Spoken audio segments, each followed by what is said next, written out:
जोहार, नमस्कार। मैं सूरज कुमार आप सबके बीच फिर एक नए वीडियो में। और इस वीडियो में भी हम बताएंगे उसी पार्टी के बारे में जिस पार्टी ने काफी टिप्पणी, काफी कंट्रोवर्सी और काफी बयानबाजी झारखंड के लोगों के ऊपर और हमारी पार्टी के ऊपर भी कहा। मैं बात करने जा रहा हूं कल एक नए नए चेहरा, एक झारखंड के नेता, झारखंड को बदलने की तैयारी करने वाले एक व्यक्ति ने आजसू पार्टी को ज्वाइन कर लिया। और वो जैसे ही आजसू पार्टी को ज्वाइन कर लिया, उनका तेवर ही बदल गया। तेवर इस कदर बदल गया कि वो खुद भूल गए कि वो क्या बोलते थे और क्या कहना चाहते थे। चलिए मैं उनकी कुछ बातें आपको याद दिला देता हूं जो वो उनको भी जानना चाहिए। वो हमेशा अपनी भाषणों में एक चीज का जिक्र किया करते थे, आप लोग भूल गए होंगे, मैं पुनः याद दिला देता हूं। आप लोग हमेशा उनकी भाषणों में ये चीज का जिक्र किया जाता था और वो खुद करते थे। वो बातें क्या थी पता है आपको? वो कहते थे कि गोड्डा के सांसद बिहार का, रांची का सांसद राजस्थान का, हजारीबाग का सांसद यूपी का, धनबाद का सांसद कहां का, फलना का सांसद कहां का, कहते थे ना। आप लोगों ने सुना या भूल गए आप लोग? झारखंड की जनता है बहुत भोली भाली, और हमारे खास करके जो आदिवासी मूलवासी भाई लोग हैं, ये वाकई में बहुत सीधे साधे हैं, भोले भाले हैं। ये वही बात कहते थे ना, आप लोग भूले तो नहीं है इस बात को? और आज देखिए नौबत, आज झारखंड ने ऐसी नौबत उत्पन्न कर दी कि इनको उन्हीं के गोद में जाके बैठना पड़ा। इनको उन्हीं के गोद में जाके बैठना पड़ा जिनको ये कहते थे कि वो राजस्थान का, वो यूपी का, वो बिहार का, वो छत्तीसगढ़ का, वो हरियाणा का, वो गुजरात का।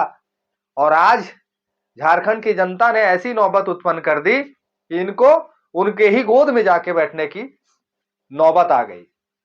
अब जरा सोचिए कि ये झारखंड नवनिर्माण की बात करते हैं, कहते हैं कि झारखंड में हम एक ऐसे पार्टी में आए हैं जो झारखंड की नींव को रखी। झारखंड नवनिर्माण और झारखंड की नींव रखने की ये बात करते हैं। ये वो पार्टी है जो 24 सालों से झारखंड में राज कर रही है। यही वो पार्टी है जिनके कभी उप मुखिया, कभी माफ कीजिएगा, उप मुखिया नहीं, उप मुख्यमंत्री, तो कभी स्वास्थ्य मंत्री, तो कभी खेल मंत्री, तो कभी क्या रहे कभी क्या रहे। और फिर भी ये कहते हैं कि झारखंड ने इनको मौका नहीं दिया। इस बार की तैयारी ऐसी होगी कि ये पहले ना कभी जैसी होगी। ऐसा उनका बोलने में तो खैर वक्ता बहुत जबरदस्त है। और यहां ही उन्होंने ये चीजों को खत्म नहीं किया। उन्होंने ये कहा कि मैं जिस पार्टी में था, मैं चुनाव निर्दलीय लड़ा। पार्टी उस समय नहीं थी। वो जो मतदान हुआ, वो जो वोट मिला, वो मैं निर्दलीय उम्मीदवार था। मैं जेबी केसेस का उम्मीदवार था, मैं जेल कैंप का उम्मीदवार नहीं था। उनका कहने का मतलब था वो जो 1,58,000 वोट उनको मिला था, ये झारखंड की जनता ने उनको दिया था। इसमें टाइगर का कोई रोल नहीं है। डुमरी विधायक, जेल कैंप सुप्रीमो, केंद्रीय अध्यक्ष टाइगर जयराम महतो जी का उसमें कोई रोल नहीं है। ये मीडिया में उस बात को बताने का प्रयास कर रहे थे। और तरीका तो में, वो तो बोलने में तो खैर सातिर माहिर है ही, लेकिन उन्होंने कभी यह स्पष्ट नहीं कहा कि लोकसभा चुनाव लड़ने के बाद पुनः विधानसभा, उसी विधानसभा क्षेत्र से वो लड़ते हैं अपनी पार्टी बना के, जेबी केसेस पार्ट 2। और उस जेबी केसेस पार्ट 2 में इनको 800 कुछ वोट प्रदान होता है। और इनके 17 को और विधायक लड़ते हैं जिनको कितना वोट मिला किसी को पता भी नहीं चलता है। तो जब एक पत्रकार महोदय ने उनसे यह प्रश्न कर दिया तो वो कहते हैं कि मुझे मौका नहीं मिला काम करने का, मुझे मौका नहीं मिला क्षेत्र में काम करने का, नहीं तो हम चुनाव जीत जाते, 55,000 से ज्यादा वोट ले आते। ऐसा मैं नहीं कह रहा हूं, ऐसा उनका स्टेटमेंट है। तो जरा झारखंड की जनता आपसे ये जानना चाहती है, मेरे वीडियो के माध्यम से लोग ये जानना चाहते हैं, ये प्रश्न करना चाहते हैं आपसे। और मेरा भी प्रश्न है आपसे कि क्या आपने जब विधानसभा चुनाव लड़ने की तैयारी की तो क्या वो हजारीबाग लोकसभा से दूसरे लोकसभा क्षेत्र में तैयारी की? क्या आपका जो क्षेत्र था वो हजारीबाग लोकसभा के अंदर में वो विधानसभा नहीं आता है? आप पिछले 2 वर्षों से कहा कि मैंने उस क्षेत्र पे काम किया, मेरा वो 2 वर्षों का मेहनत था जब हमको 1,58,000 वोट मिला। तो क्या आप उस क्षेत्र से बाहर जाके चुनाव लड़े? तो क्या आपको जहां से चुनाव लड़े उस जनता आपको पहचानती नहीं थी? तो मैं आपको बता देना चाहता हूं कि आप उसी विधानसभा से चुनाव लड़े जहां से झारखंड की जनता ने आपको 55,000 वोट किया था। और वापस आपको उसी विधानसभा के लोगों ने 800 वोट पे सिमटा दिया।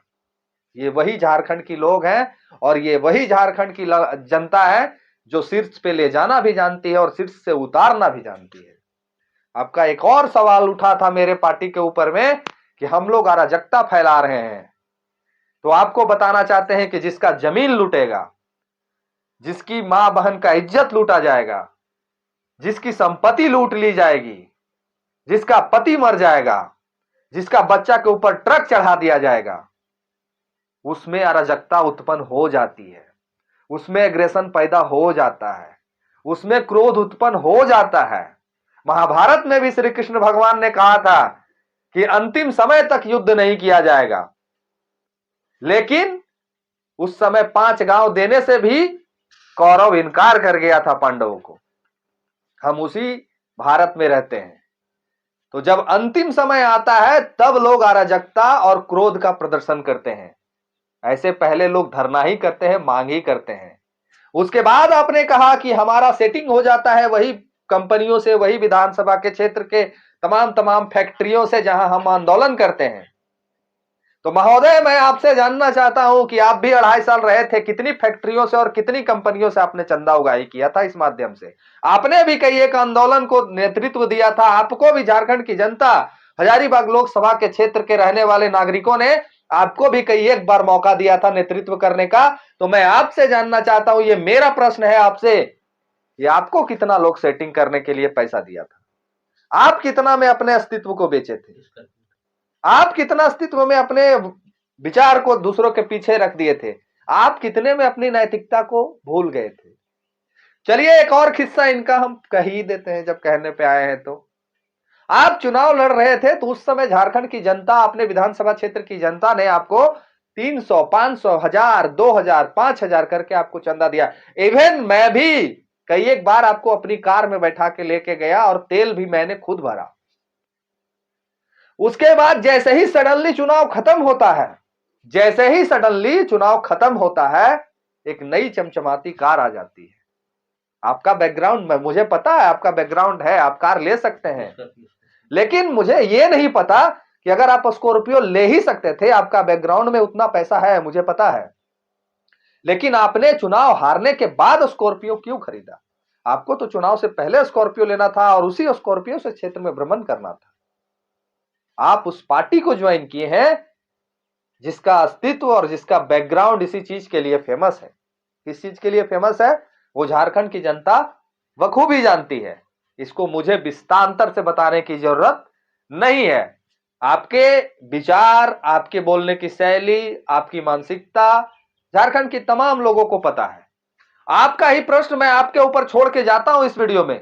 आपने कहा था कि जब तक ये बाहरियों को भगाया नहीं जाएगा, बाहरियों का नेतृत्व छीना नहीं जाएगा, तब तक झारखंड का भला नहीं हो सकता है। आप गए हैं वो आजसू पार्टी में, मैं आपको चैलेंज करता हूं, अगर आप में कुव्वत है, आप में दम है, तो इन बाहरियों के ऊपर सवाल खड़ा कीजिए, क्योंकि गठबंधन में आपकी पार्टी है, क्योंकि वही बाहरी सांसदों के गठबंधन में आपकी पार्टी है और वही आजसू आज बीजेपी के सहारे अपना जीवन यापन करने का सहारा ढूंढ रहा है। ये वही पार्टी है जिसको बीजेपी ने कौड़ियों के भाव में 10 सीट दिया। आप उसी पार्टी के सदस्य बनने गए हैं। आप उसी पार्टी के सदस्य हैं जिसको मनचाहा सीट ना मिलने से 2029 के चुनाव में ये लोग साथ में चुनाव नहीं लड़े थे। तो अब आपकी जिम्मेवारी बनती है, आपकी जिम्मेवारी बनती है कि आप बीजेपी से गठबंधन को तोड़ें और अपना जो विचारधारा है, आप जो कहते थे ना बाहरियों बाहरियों, तो इसका परिचय आप दीजिए वहां से। आप इसका परिचय दीजिए कि अब सुदेश महतो जी को आप कहिए कि अब बीजेपी के साथ हम लोग को गठबंधन में नहीं रहना है, क्योंकि मैं कई एक मंचों से इस बात का घोषणा कर चुका हूं कि ये जब तक गोड्डा के सांसद रहेंगे, जब तक राजस्थान के सांसद रहेंगे, जब तक यूपी के सांसद रहेंगे, जब तक छत्तीसगढ़ के सांसद रहेंगे, तब तक झारखंड की भला नहीं हो सकती है। ये आपका स्टेटमेंट है, आप कई एक मंचों से ऐसी घोषणाएं कर चुके हैं। तो अब आपके पास पावर है, अब आपके पास संसाधन है, अब आपके पास विचार है, अब आपके पास ऑफर है, अब आपके पास अलग करने की क्षमता भी है। तो हम देखना चाहते हैं आपको कि क्या झारखंड की जनता को आप सिर्फ बेवकूफ बनाते हैं या फिर कुछ कर भी सकते हैं। तो करके दिखाइए, कुछ अलग हो के दिखाइए। या फिर आपने कल एक बात और कहा कि जेएमएम झारखंड की मूल पार्टी है और उसके इशारों पे कांग्रेस और आरजेडी चलती है। हम भी बीजेपी के सामने में प्रस्ताव रखेंगे कि आपको आजसू के सहारे चलना होगा, तो आप ये करके दिखाइए, मैं आपको मान लूंगा। जिस दिन बीजेपी 81 सीट अभी है ना, परिसीमन में शायद सीट बढ़ जाए, लेकिन जिस दिन बीजेपी 10 सीट पे चुनाव लड़ेगी और आजसू 70 सीट पे चुनाव लड़ेगी, मैं आपको स्वीकार लूंगा कि आपका नेतृत्व है और आप नेतृत्व करता है और आप एक अच्छे नेता हैं। आपने एक और बात कहा आजसू के लिए, आपने ये कहा कि जेएमएम अभी सरकार में है और जेएमएम सरकार में मैं नहीं गया क्योंकि उनका तो अप फाउल चल रहा है। मैं एक डूबती नैया वाली पार्टी में आया हूं जिसको बचाने की जिम्मेवारी मेरी है। आप खुद मान रहे हैं इस बात को कि आजसू की नैया डूब चुकी है, क्योंकि ये मैं नहीं, ये आपका स्टेटमेंट है। आपने खुद कहा कि आजसू की नैया को डूबते हुए कगार पे मैं बचाने के लिए आया हूं। तो आपसे निवेदन आग्रह है कि आप बचा लीजिए आजसू को, और बीजेपी के वो जो बाहरी सांसद हैं उनके ऊपर जरा सवाल खड़ा करके दिखा दीजिए, क्योंकि आजसू अभी उन्हीं के गोद में जाके बैठी हुई है। बाकी विस्तार पूर्वक मैंने आपके प्रश्नों का जवाब दिया। आशा करता हूं कि सभी लोगों को यह वीडियो अच्छा लगेगा, तो लाइक कर दीजिएगा और वीडियो ज्यादा से ज्यादा लोगों तक शेयर करके पहुंचाइए, क्योंकि सवाल उठता है तो जवाब देना पड़ता है, और ये तो हम लोग का जवाब है। जरा सोचिए, जब टाइगर का जवाब आएगा तब का आलम होगा। तो हम लोग भी वेट कर रहे हैं उनके जवाब का। चलिए मिलते हैं अगले वीडियो में। तो चैनल को सब्सक्राइब कर लीजिएगा अच्छा लगा हो तो, और वीडियो को शेयर कर दीजिएगा। धन्यवाद। जोहार।